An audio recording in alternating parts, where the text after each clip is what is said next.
Bonjour à tous et bienvenue dans cette nouvelle vidéo du défi Seconde Vie. Aujourd'hui, je vous montre comment réaliser de jolies boîtes cadeaux à partir de cartons de récup.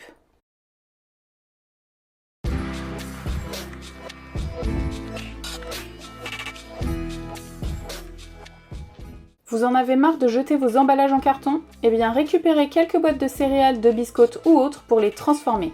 En barre d'informations, vous trouverez un lien pour télécharger deux fichiers, un SVG pour détailler votre carton avec votre plotter de découpe et un PDF pour le faire à la main. Si vous découpez à la machine, vous allez télécharger le fichier dans votre logiciel. On va le chercher sur l'ordinateur. Si vous avez un message d'erreur, vous cliquez sur Continuer et on importe le fichier. Là, on va redimensionner sa largeur pour le mettre à 29 cm ou 11 pouces et demi. Puis je vais regarder la composition du fichier. J'ai mis les pliures en bleu. Donc là, je vais régler cette partie bleue sur Rainage. Et le reste en rose, c'est bien de la découpe. Ensuite, je vais dégrouper la totalité des éléments.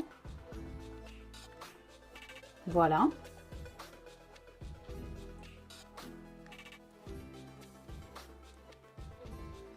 Je resélectionne les boîtes une par une et je les attache.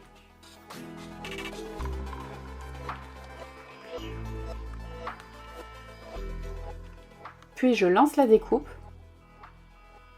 Alors avant de vous lancer dans la découpe, pensez bien à faire des tests sur de petits morceaux de brouillon pour déterminer quel réglage il vous faudra.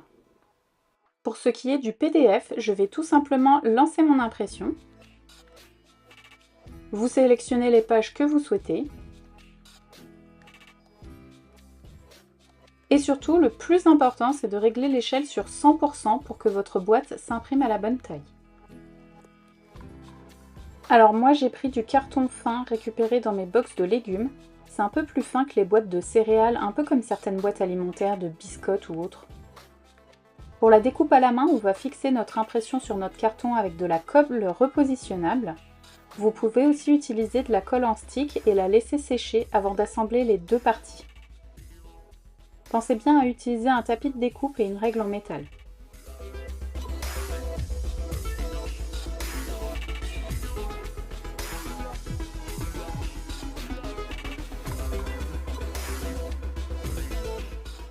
Ensuite, je marque les plis et on va assembler la boîte tout simplement.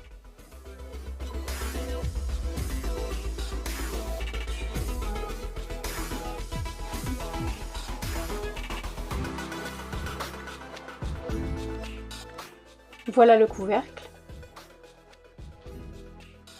Et je vais faire la même chose avec la base de la boîte.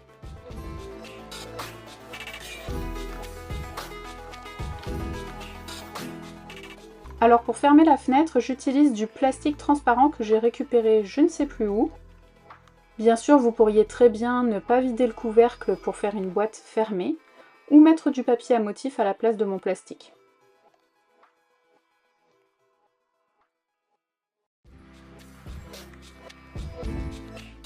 Alors on peut également habiller le couvercle avec du papier à motif. Ça, je le fais vraiment rarement parce que le but, c'est quand même d'être éco-responsable et de ne pas surconsommer. Mais ça reste une possibilité. Dans ce cas, ce sera plus facile de coller l'habillage avant la découpe. Et voilà ce que ça donne. Alors dans les fichiers que je vous donne, vous avez aussi des ouvertures en ovale comme ceci ou avec le motif dans le sens inverse. Pour décorer ces boîtes, j'aime bien faire des nœuds en papier. Ça renforce l'image cadeau et ça permet d'utiliser ces chutes. Pour ce faire, j'utilise toujours ma 1, 2, 3 punch board, mais vous pourriez aussi bien le faire à la main ou avec une perforatrice à enveloppe.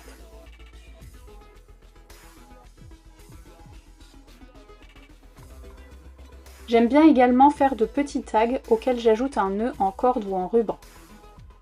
Alors tout simplement, vous prenez un rectangle de papier auquel vous enlevez deux coins et vous faites un petit trou.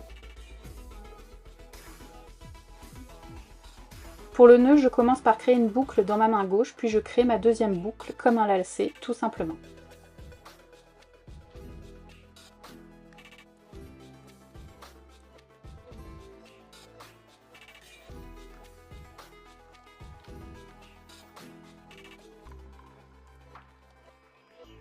Ensuite, je vous ai fait des modèles de petits sacs. Comme d'habitude, on va d'abord marquer les plis principaux, ainsi que la tranche, comme ça.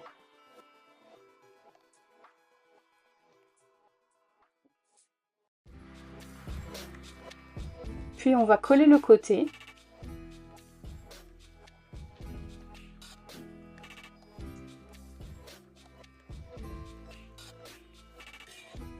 Et le fond.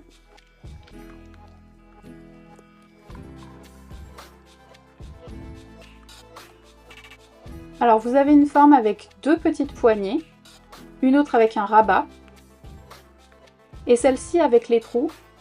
Vous pouvez la fermer de plusieurs manières, soit en ajoutant 2 morceaux de ruban de chaque côté, soit en passant votre ruban dans tous les trous et en faisant un nœud serré comme ceci,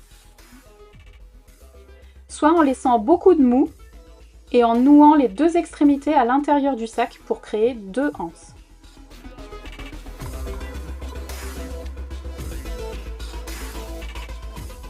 Voilà quelques exemples de boîtes cadeaux que vous pouvez réaliser en carton de récup. Après, vous pouvez les décorer un peu comme vous voulez. Ici, vous avez des exemples avec du washi, des stickers, des fleurs en papier, une rosette. Éclatez-vous, faites ce qui vous plaît. Merci à tous d'avoir regardé cette vidéo. Si vous l'avez aimée, vous pouvez soutenir ma chaîne en likant la vidéo, en la partageant et en vous abonnant.